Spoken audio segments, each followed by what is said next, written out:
Well, it's quite a day. In Wilmington, Delaware, a federal jury has convicted Hunter Biden of federal gun charges, historic first for the offspring of a sitting president. His trial had his ex-wife and his sister-in-law talking about his drug use. He faces up now to 25 years in prison. He has not been sentenced yet, so that's what he faces, up to 25 years, for 3 charges. Lying on a federal screening form about his drug use. I think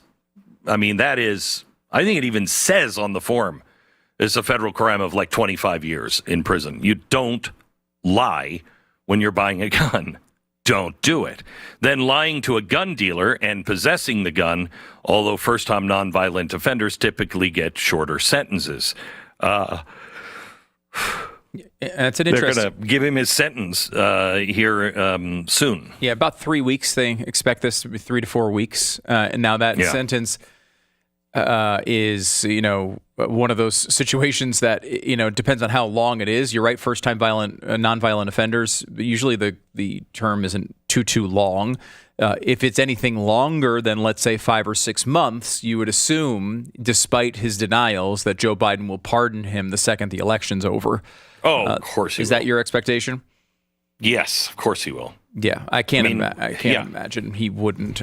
He's been, getting his kid in and out of trouble for the past 30 years. Yeah. Why would he change his parental habits? Yeah. New York Times is reporting that Hunter Biden's team was feeling, they say, bullish about a non-guilty verdict before it was delivered. So this was a surprise. One of the interesting reactions to this, Glenn, I'd love to get your take on this, is now the left saying, well, I guess we won't be seeing anything about a rigged jury system anymore today, will we? Obviously referring to the Trump case when people were saying the system was rigged. Although, I don't know, was that your take on that? Do you think the system was rigged with the Donald Trump verdict? First of all, I would have said the system was rigged when the Justice Department, colluded with the White House and came up with some bogus, bogus plea deal that nobody in the world would have ever gotten. Now, there's no sentence. It says up to 25 years. There's no sentence, so we don't know. But this is normal. This is the way it works. Usually, it just usually happens to people much, much faster than this. Eden Pure is back with their famous Thunderstorm air purifier. It's their top seller air purifier that quickly destroys viruses, odors, mold, and so much more. With thousands of 5-star reviews, you know it works. Any smell will vanish after just a few seconds of the Thunderstorm being plugged in. Odors, litter boxes, trash cans, cigarette smokes, dirty diapers. Wow, I don't want to visit that house. The powerful Thunderstorm sends out O3 molecules that seek out and destroy odors. I have these in my house. They're great. The molecules go behind and under furniture. Nothing can hide from the Thunderstorm. Best of all, no filters to buy over and over again, saving you money. Start enjoying your home again and get several Thunderstorms. Right now, you can save $200 on an Eden Pure Thunderstorm 3-pack for the whole home protection. You get 3 units for under $200. Put one in your basement, bedroom, family room, kitchen, wherever you need the air to be clean. Go to EdenPureDeals.com. EdenPureDeals.com. Use the promo code BECK and save. And when Donald Trump was at trial, we weren't saying the system was corrupt. We were saying the system in New York City and Washington, D.C. is corrupt because of the voter base. You can't get a fair trial if you're Donald Trump. But that doesn't mean the whole thing is corrupt. My point is you have to play ball the way the people in power in New York want you to play ball. That's corrupt. I think generally we get it right. I think often that happens. I still think we have the best system out there, even though there are massive problems with it. And specifically in this case, when it comes to Donald Trump, and that, I actually have legitimate hope that the system, the legal system, gets the Trump verdict right eventually. right? Like I think there's a good chance it gets overturned on appeal. The problem with that, though, is that the timeline of the legal system and our political system are not working together very well unless you happen to be a Democrat, and that, of course, is intentional. But like I do think that eventually the court system will probably suss this out, and I'm not at all surprised that Hunter Biden is guilty in this case. It was pretty blatant, but like that is overlooking what you just brought up, Glenn, and that they tried to completely brush this under the rug. The political system tried to get involved in this multiple times to make sure this didn't occur. They got caught. And so now we have a jury who actually does come to the right conclusion here. Obviously, he was guilty of this. They weren't saying you can't bring up this person to prove that he was innocent. This was his gun. That is his signature on the paper where he lied. Okay, that's a huge penalty. Then, when his sister-in-law lover was found that his gun was in the glove box, she went and took it in a bag that had cocaine powder in it, threw it into a garbage can behind a supermarket. She should have been charged, quite honestly, as well, I think. But she took the gun and she threw it into a garbage can because she was afraid their kids might find it. Well, so you're going to let somebody else's kids find the gun? What do there's not great. No question that this is exactly what happened.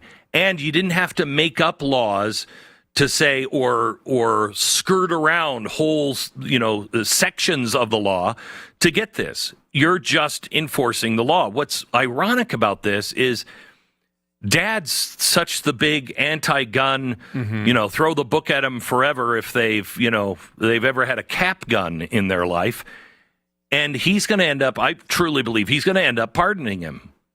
I think he will as well. Of course, these penalties are for thee, not for me. And so all of these hardcore, I'm Mr. Tough anti-gun guy, this is the exact type of stuff that Joe Biden was pushing for, larger penalties for these type of actions. Now, I think there is the best defense for Hunter Biden, which they didn't really get into in this particular trial, and it will probably come up on appeal, is a Second Amendment defense. I don't know that it's a winning defense, but I think there is a good argument that the question itself is not properly represented in our histories and traditions. Whether you're an alcoholic or a drug addict and you can't have a gun if you are? Right. Like, if you go back and look at the early machinations of that, there's very much in our histories and traditions. Like, for example, you go into a bar, they take your gun as you go into a bar, they give it back to you when you leave, right? Like that type of stuff was, common going back to when guns first were being carried. Early, yeah. But typically, it's not one of those things where they would do the same thing if you were an alcoholic. You'd never get a gun even when you were sober, right? And so I think you could make a really strong case for that. Yeah. And saying that, I'm a recovering alcoholic. Should I own a gun? Right. It's the practicing. Are you using drugs? Are you using alcohol? We could argue about that, and there might be a case to do it. However, the left would not be for that. No. The left would be for all alcoholics, no matter in recovery or not, shouldn't own a gun. And all teetotalers as well. And all teetotalers, yeah. But that is not what this case is built on. Right. This case is built on you lied on this federal form. You cannot lie. Everybody knows that. Everybody knows that. Mm-hmm. And it's true. And it's one of those things that I find this case to be the least interesting part of the Hunter Biden saga. In that, it might not even be a constitutional question. Like, I don't think he didn't shoot anybody. Like, there's a lot. I mean, the law should apply to him like they apply to everyone else. But much more interesting to me is the tax stuff, the financial stuff, and the stuff that ties into international business dealings that seemingly involve many of his family members, including maybe his dad. I mean, certainly his dad, in my view, but legally we don't have that proved yet. But can I ask you one other question? This came up while you were gone, Glenn, and I've been meaning to ask you about this every second since we talked about the story. I've never had sex with Hunter Biden. Oh, okay. Oh, okay. You cleared it up. No,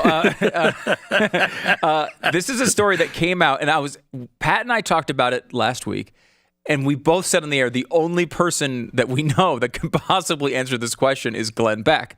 The story is from the New York Times, and it's painted as this like sob story about how we're so mean to Hunter Biden, right? Like that's the tone of the story.